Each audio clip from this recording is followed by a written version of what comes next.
It's a beautiful day. A family's having a picnic on a creek in Santa Fe, New Mexico. Everything seems normal. But suddenly, they spot a thin woman in an old-fashioned gown floating over the water towards a hill. The picnic instantly turns into a horror movie. The lady vanishes just to reappear a moment later much closer. Before the family manages to react or say hi, she disappears again. This story happened in the 1930s and was later told by the family's son, Patricio Lujan. The mysterious lady left no footprints, and the family was sure they'd met a local celebrity. The Weeping Woman, or La Llorona, is one of the major spooky figures in Mexican folklore. Although no one knows exactly when or where the tale originated, it's been part of the culture since the conquistadors' days. La Llorona is a wailing phantom, usually depicted as a tall, pretty woman in a white gown with long black hair. But those who claim to see her warn that her beauty is deceiving. She can attack people and even drag them into the water. The details of the legend vary, but here's the most common narrative. There once lived a Mexican woman, Maria, who was very beautiful. One day a man of a higher social status visited her village, fell in love, and they got married. The couple lived peacefully, isolated from the husband's high-class roots, and they had several children. But unlike Cinderella, Maria didn't live happily ever after. Her husband got bored and began to disappear for extended periods of time. Some versions say he abandoned Maria to marry a woman of higher status. Others say he was drinking and womanizing. Some speculate that he wanted to separate Maria and her children to integrate them into his aristocratic world, where their mother would never fit into. In any case, she failed to cope with his betrayal. Driven by rage, she went to the river and did something, well, unsportsmanlike, which left her husband a childless widower. So, there you have it, a regular woman turned into a monstrous phantom, La Llorona. According to the legend, she can't rest in peace because she's cursed to spend eternity wandering around rivers and lakes in search of forgiveness. Some say she may kidnap other children, confusing them with hers. But according to other versions, this phantom prefers to haunt unfaithful husbands and bad mothers. It's no wonder that parents use this legend to scare kids and blackmail them into obedience. But hey, there's more to this story than meets the eye. Let's take a look at the historical context in which La Llorona emerged. In the 16th century, Mexico was facing disputes with the Spanish conquistadors. Meanwhile, the Outlanders' leader, Hernan Cortez, had a relationship with the local woman known as La Malinche. As part of the peace agreement, 20 indigenous women, including La Malinche, were doomed to serve Cortez and his European fellows. Born to a noble family, La Malinche had some useful skills and a diplomatic approach. First, she became Cortez's personal translator, and then his mistress and mother of his son. La Malinche didn't get her happily ever after either. Cortez abandoned her to marry a Spanish lady. As for their son, he was recognized as legitimate, separated from his mother, and sent to Spain for education. The majority of historians agree that La Malinche played a crucial role in the country's transformation. Some call her a traitor, others believe she couldn't have acted differently in those circumstances. In any case, the similarities between the legend of La Llorona and La Malinche are obvious. Both were neglected by a wealthy outlander who wanted to take their children away. And both stories can be seen as an embodiment of misunderstanding between indigenous people and incoming Europeans. So the reason La Llorona is such an iconic figure lies in the cultural climate. Her myth tells us what La Malinche might have done had she allowed anger to get the best of her. Some believe that La Llorona is challenging traditional patriarchy, while others see her as a sad symbol of despair. But for those who claim to meet her in real life, this wailing phantom is more than just a spooky myth. At first, people reported seeing and hearing La Llorona crying near the bodies of water in Mexico, and eventually, her presence spread to nearby territories, including the United States. Over the years, the legend flourished with further details and locations, such as villages, roads, and even railway stations. There were reports about a La Llorona appearing in the back seat of those cars whose drivers refused to stop and give her a ride. So, if you ever see a spooky, wailing lady hitchhiking on the road, be prepared. It's a tricky dilemma, though. Would you rather stop and give La Llorona a ride, or drive by hoping she won't take revenge on you? Let us know in the comments. According to urban legends, the Santa Fe River is one of her favorite places to go. La Llorona has been repeatedly seen in the Public Employees Retirement Association building, which is located nearby. The local employees reported hearing her cries resounding through the walls. Moreover, they felt invisible hands pushing them while walking down the stairs. Oh my. But still meeting a phantom at your workplace is not as scary as seeing her staring at you through the window of your own bedroom. One winter night, a girl from Santa Fe, who was 12 years old when it happened, was sitting in her room with a cousin. It was snowing outside. Suddenly, they heard a noise from the street. A mysterious, pale lady was standing by the window, dressed all in white and crying. They called their parents, who rushed outside to investigate, but they found no footprints on the fallen snow. It's getting creepier. Here's a story posted online by a woman from Lompoc, a small town in California. One night, when she was only 8 years old, she had a huge dispute with her mom. Finally, she was told to go to bed. She tossed and turned, but she couldn't fall asleep. Suddenly, she noticed someone standing by her bed. It was a lady in a black dress. She had a creepy smile on her face and 2 black holes instead of eyes. Her long black hair was blowing in the wind. The mysterious guest wouldn't go away, so they kept on staring at each other for a while. And then the girl got tired and fell asleep. After that, she began to experience strange events in that house after that very night. It's no wonder that this wailing entity has inspired so many plays, TV shows, and movies over the years. The earliest written reference dates to the late 19th century. Mexican poet Manuel Carpio wrote a sonnet, La Llorona. However, his poem is about a phantom of a woman whose life was taken by her husband. One of her latest appearances on the screen was in 2018. She was portrayed as a main villain in the movie The Curse of La Llorona. Also, this phantom has a huge impact on music. You must have heard about the Mexican folk song titled La Llorona. It's been out there for so long that nobody knows its exact origin. It was first recorded in 1949 by a famous composer and songwriter, Andres Gines Rosa, and has since been performed and covered by numerous musicians all over the globe. In 2017, the song popped out in a Disney film, Coco. If you're in love with the spooky and bright features of Mexican folklore, then you should check out this cartoon. It's the story of a young Mexican guitar player who's taking a trip around the fancy afterlife world to investigate his family's history. And remember, if you ever find yourself in the middle of a forest alone at night and hearing a weeping lady, don't rush to run away. Chances are, you'll have the most genuine talk about the ugly side of patriarchy and make a new friend. In the meantime, stay safe and don't forget to subscribe. There are plenty of fish in the sea. Some of them look totally like Nemo or Dory. Then there's the butterfly fish and fancy guppy, which is indeed really fancy. And then there's... what on earth is that? I would definitely not pay for a diving experience to see this guy. The anglerfish has the unofficial title of the ugliest animal in the world, but I wouldn't dare to break that news to it. There are more than 200 species of anglerfish currently swimming somewhere in the gloomy depths of the Atlantic and Antarctic Oceans, up to a mile below the surface. Some of them prefer different living conditions, the shallow tropical environments.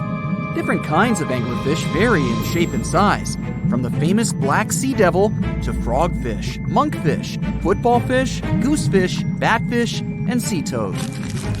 The larger ones can be half as long as a full-sized bed, but most are less than a foot long. Since the choice of meals where these guys live isn't that huge, they had to come up with a unique hunting strategy.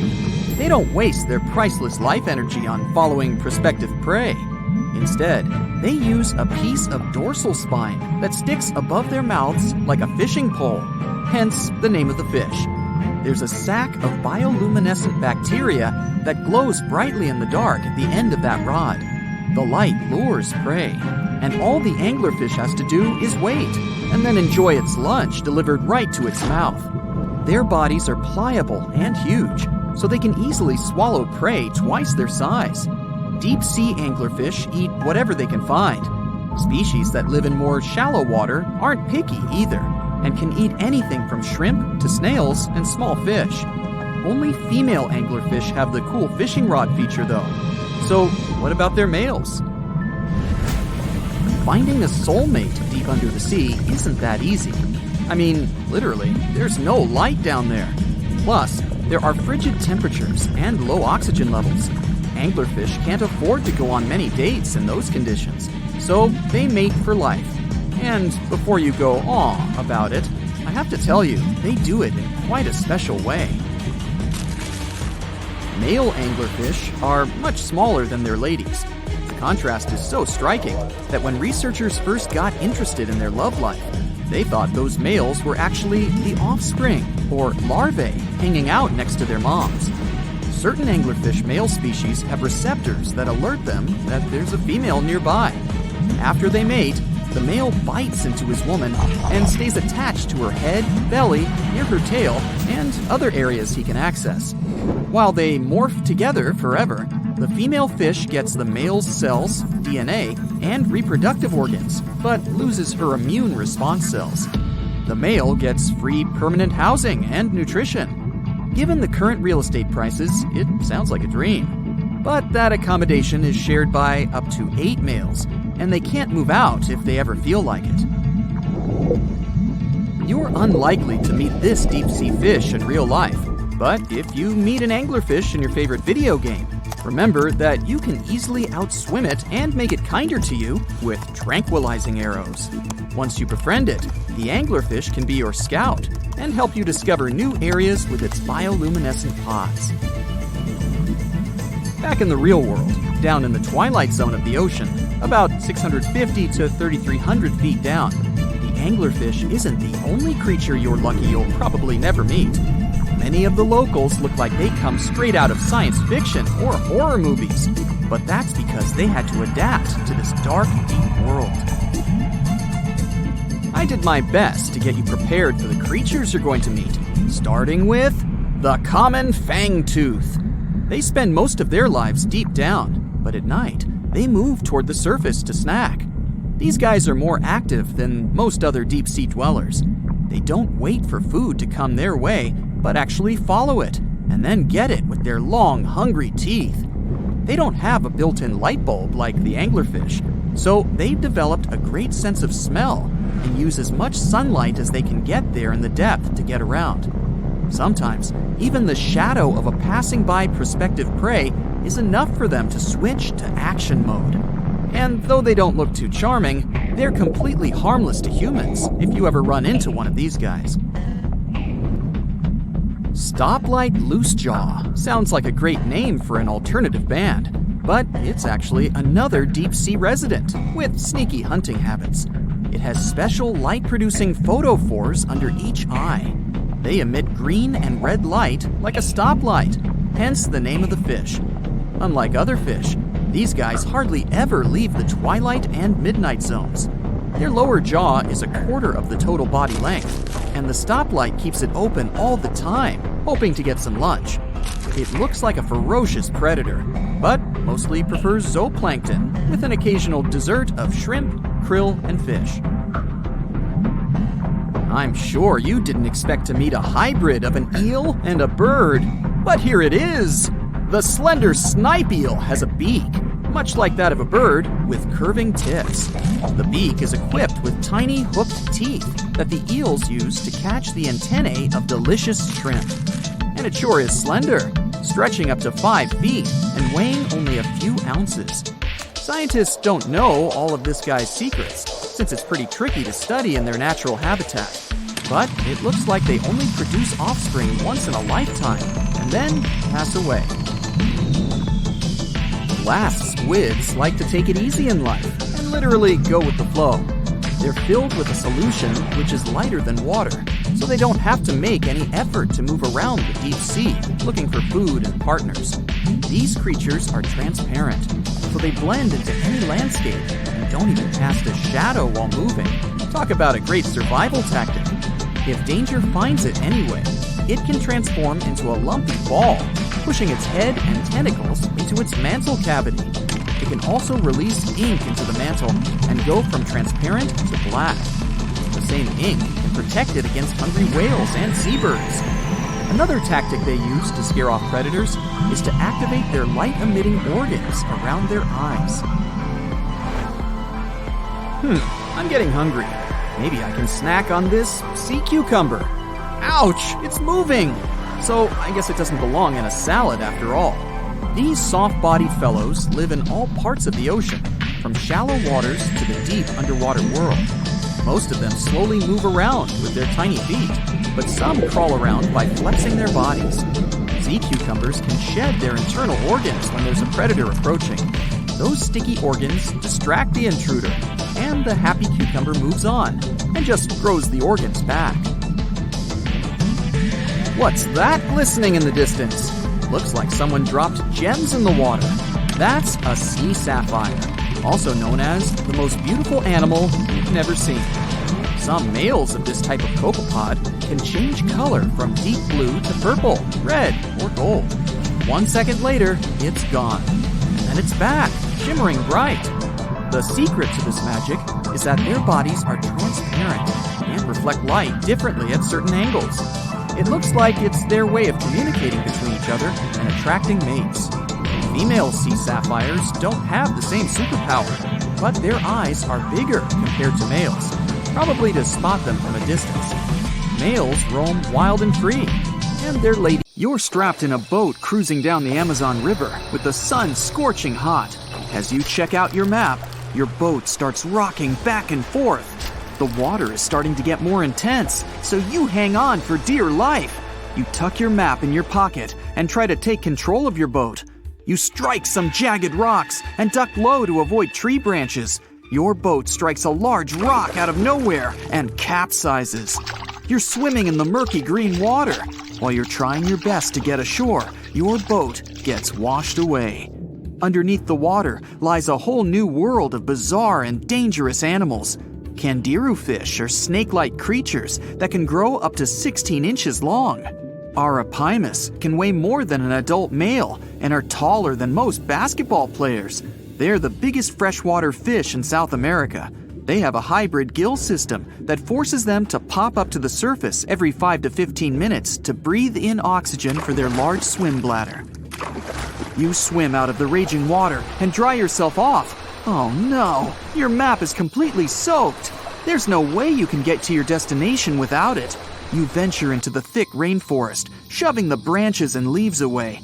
As you get deeper, you notice something on a tree. It's barely moving, but it's got sharp claws and a raggedy coat.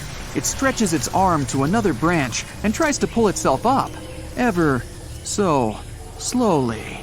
Sloths sleep more than half their days and only head down from trees once a week. They're so motionless, they sometimes grow algae and moss on their fur. The rainforest gets denser with each step until there's barely any sunlight illuminating the path in front of you. You notice a figure following you. With every branch you step on, you can hear a faint sound right next to you creeping around.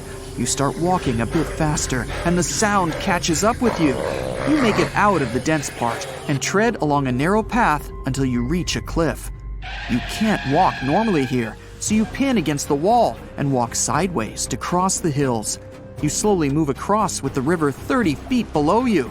You move your right foot, and some rocks fall into the river. You keep going and misstep. You're about to fall, but you hold on to a large tree branch and pull yourself up. You notice a couple of colorful, poison frogs inches away from your fingers. Touching any of these frogs can be extremely dangerous and harmful, despite their amazing color patterns. The golden poison frog is one of the most poisonous animals in the world. One of them hops right next to you, so you let go of the branch and fall back in the river. The river is washing you down until you reach a calm current. Underneath you is a swarm of piranhas swimming with their sharp teeth. The red color on their skin is unmistakable, so you swim off like an Olympic athlete. Piranhas will eat anything that gets in their way, no matter the size. You grip onto a log and climb up a small rock to catch your breath. There's a huge electric eel underneath the rock. Despite their name, they're more related to catfish than eels. They use their powerful 600 volts of electricity to defend themselves and catch food. You're stuck, unless you're like the common basilisk that can run on the water like a jet ski. These incredible lizards have special webbing on their toes and can run the distance of a basketball court. You hop on a bunch of rocks until you reach the land. You continue walking along the riverbank until you come across a moving rock. You rub your eyes and see it moving again. It's a dinosaur-looking turtle that resembles a crocodile with armor. The mata mata is a freshwater turtle that disguises itself with its surroundings to catch prey. Their heads stretch longer than their bodies. You shimmy your way past it and continue. You head back into the rainforest and find a spot to rest. Wait, there are giant ants everywhere. They're the biggest ants in the world and can produce one of the most painful stings out there, even comparable to a wasp's sting. You immediately get up and find another place to rest. As you continue walking along, you notice the same feeling of something following you. You can hear some leaves rustling, but it's getting dark and there's no way of telling. You find a nice little spot to build a campfire and catch some Z's. But in the Amazon, everything is a threat. Except for those cute capybaras wandering around. They live in groups next to water sources. They're also the biggest rodents in the world. You don't need to worry about them if you're stuck in the middle of the Amazon rainforest. Suddenly, you feel something slithering up next to you. You look down and see a massive green anaconda just about to constrict you. They are the heaviest snakes in the world and can grow up to 20 feet long and have a huge appetite. You get up and sprint your way out of there. All right, you found a decent cave to crash in. It's daytime again, and you're still alive. You continue walking along the rainforest. You were able to find some breakfast to boost your energy for the rest of the day. You spot something on a tree that looks like a branch, but it's actually a potu, a master of disguise that can spend days motionless on broken tree branches. These bizarre birds use those branches as their permanent home, where they lay their eggs and chill all day. You continue your way through the rainforest and see a Brazilian wandering spider crawling on a tree branch right in front of you. 8 of these species can be found in the Amazon area. They are some of the most aggressive and venomous spiders out there. So, you make a big detour and walk away from it. You feel someone walking next to you again, but you still can't figure out what it is. You see a steep cliff with a waterfall hitting a large lake ahead of you. Looks peaceful, until you see a team of black caimans gathering around the shore. They're the biggest predators in the whole Amazon ecosystem and feed on anything that moves. It's a good thing you're on high ground, otherwise, whoa! You slip and fall down the river, right on the deep end. So far, no caiman spotted you. You swim underwater and try to get to the opposite end of where the reptiles are. As you climb out and dry yourself off, you notice some large black spots on you. You try pulling them off, but they've latched on pretty hard. The Amazon giant leech finds its target by tracking movement and shadow. Once they attach themselves to the skin, it's extremely difficult to extract them. The best way to do so is to slide your finger next to its mouth and pull it off slowly. Ugh. You manage to get them off your body and see that the caimans are swimming towards you. You're pinned to the wall with the lake of hungry reptiles approaching. Suddenly, a pink dolphin jumps out of the water and splashes all over them. They can grow larger than humans and are the celebrities of the Amazon. Scientists think they get their color from the blood capillaries on their skin. The Amazon even has bull sharks swimming around. These carnivorous giant fish are threatening to humans and can swim in both saltwater and freshwater. These sharks prey on anything within their reach, including other sharks. The dolphin distracted the caimans, so you climb up the cliff and try to find the best way to escape. Opened jaws waiting for you to fall into the pit are right below you. You're lucky enough to escape to the top, but as your arms pull you up, the first thing that you see is a jaguar looking straight at you. It's the creature that's been following you this whole time. You get up while it starts circling you, timing its strike. You know that you can't take on a jaguar, nor can you outrun it, so you grab a large tree branch from the ground to defend yourself. It jumps at you, but you duck down in time. The jaguar lands in the water far away from the caiman crocs. It's a good thing these large kitties are excellent swimmers. You pick yourself up and continue. And to your surprise, you find your boat again. You fix it up and sail your way out of the Amazon. Whew!